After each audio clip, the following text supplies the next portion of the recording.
안녕하세요. 별난주부입니다. 11월이 또 지나가고 이제 마지막 한 달만 남겨둔 시점이네요. 정말 또 이렇게 한 해가 흘러가다니 시간 가는 것이 아까운 요즘입니다.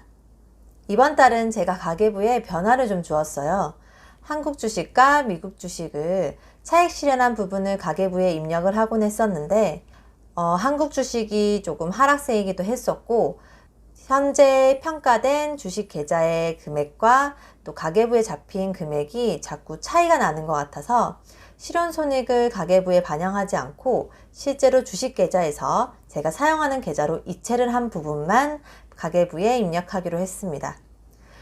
제가 실제로 평가된 금액과 가계부에 적힌 금액이 차이가 자꾸 나면 오류가 생길 수 있다고 생각해서 이렇게 수정을 하게 되었습니다. 그리고 자산 구성도 좀 바꾸었어요. 저희가 땅을 샀어요. 주변에서 그러더라고요. 땅은 오래 가져갈 마음으로 사면 좋다. 이런 말을 많이 하시더라고요. 땅은 부동산에서도 난이도가 있어서 완벽하게 분석을 하고 투자를 들어간 건 아니지만 인플레이션 시대에 현재 가진 현금을 자산으로 바꾸는 행위로서 가치가 있다고 판단했고 또 실제로 가보니까 경치가 너무 좋아서 별장을 지어 쓰고 싶은 만큼 너무 마음에 들어서 사게 되었습니다.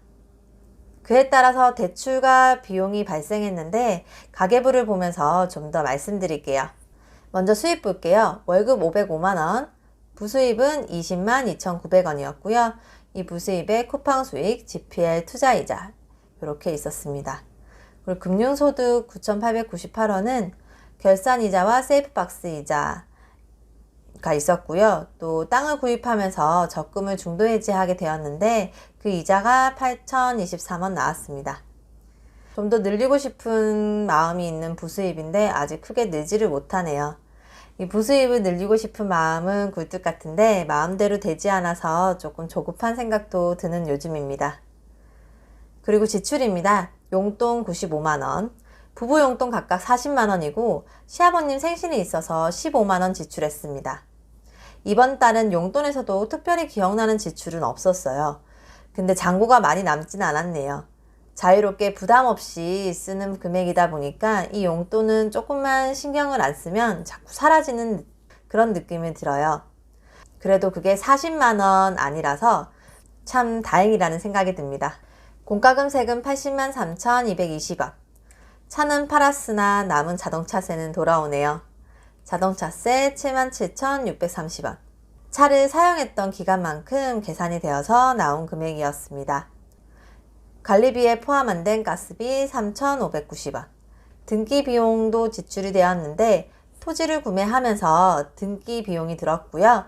또 여기에 취득세가 포함이 되어 있습니다. 총 72만 2천원이었습니다.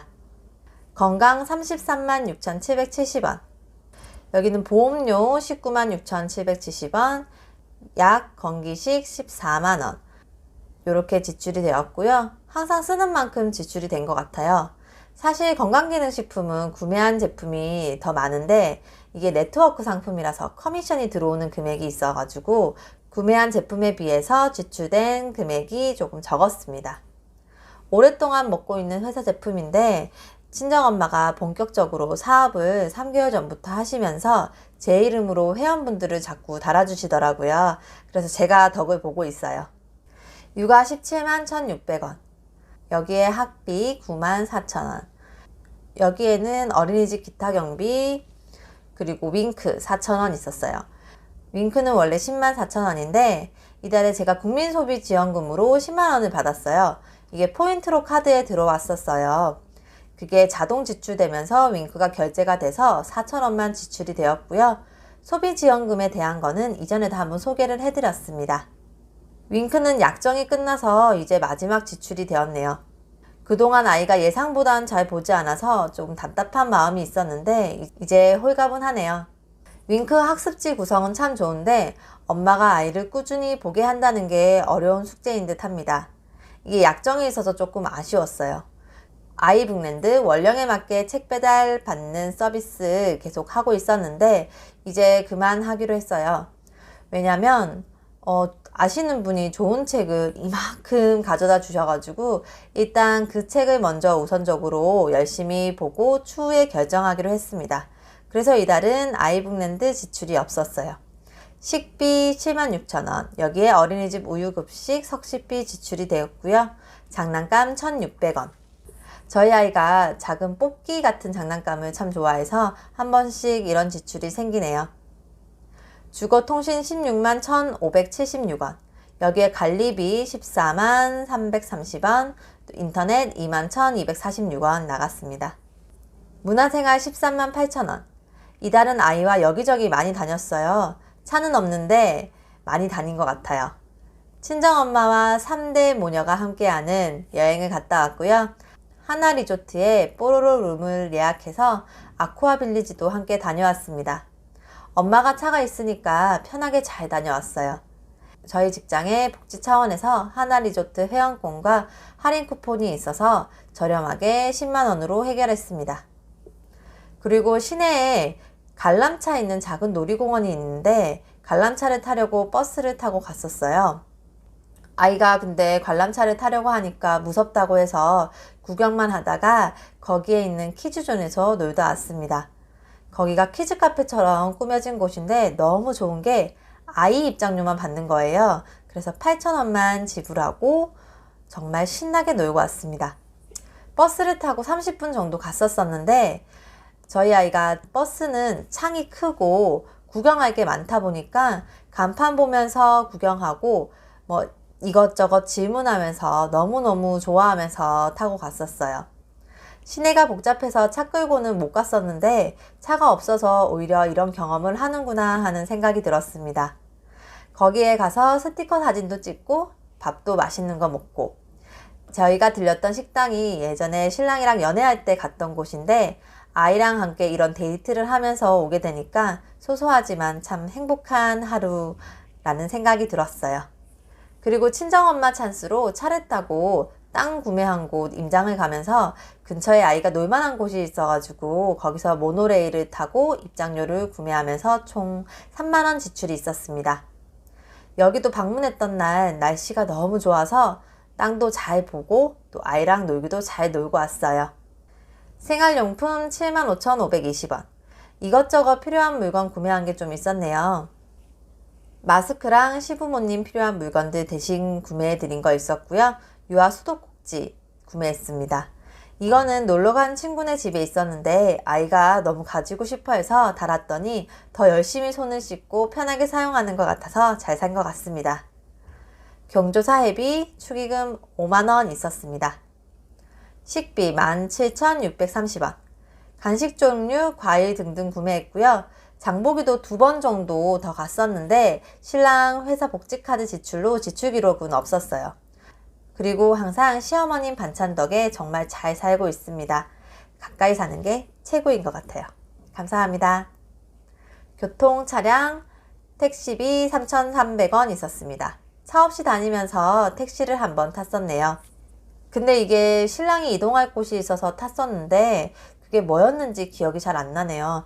이런 것도 좀 자세히 기록해 두어야겠어요. 대출이자 2,350원. 이건 예금 범인의 대출을 사용하면서 나온 이자이고요. 3일치 이자가 이렇게 지출이 되었습니다. 예금 범인의 대출은 예금을 담보로 예금 범위의 보통 90% 내외를 가상금리 2% 정도를 추가해서 대출을 해주는 거예요. 예를 들면 1,000만원 예금이 돼 있으면 900만원 정도를 2%의 예금을 한다면 4%의 금리로 빌릴 수가 있는 거죠. 근데 인터넷으로 하면 가상금리가 좀 더 저렴하기 때문에 제가 가지고 있던 예금이율 1.7%에 1.5%만 가산을 해서 3.2%의 대출을 했습니다. 토지 구매로 잠시 금액 융통이 안 돼서 3일만 사용을 했고요. 급할 때 유용하게 쓸 수 있어서 참 좋아요. 보통 공모주 하시는 분들도 많이 쓰더라고요. 예금이라는 담보로 대출을 해주는 것이기 때문에 기존 대출이 있건 없건 따로 제약 없이 편하게 대출이 됩니다. 11월 저축은 296만원입니다. 저축률은 56% 정도 되네요. 60%까지 올려야 되는데 수입을 늘리는 게 조금 더 합당한 방향이겠죠? 지출에서 70만원 가까이 등기비로 나가면서 지출이 200만원을 넘겨버려서 저축률이 60%를 넘기지 못했네요. 하지만 이는 투자였기 때문에 제가 언젠가는 이 저축률을 올리지 못한 것보다 더 많은 수익으로 저에게 돌아올 거라고 생각합니다. 올해 남은 기간 2천만원 모으기. 제가 목표 설정을 잘못하긴 했지만 958만원 달성했네요. 12월 한 달 남았는데 이 한 달간 얼마나 더 모을 수 있을까요? 일단 1000만원 모으기는 성공할 것 같죠?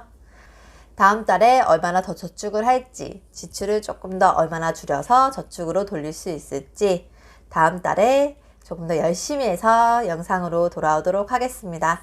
감사합니다.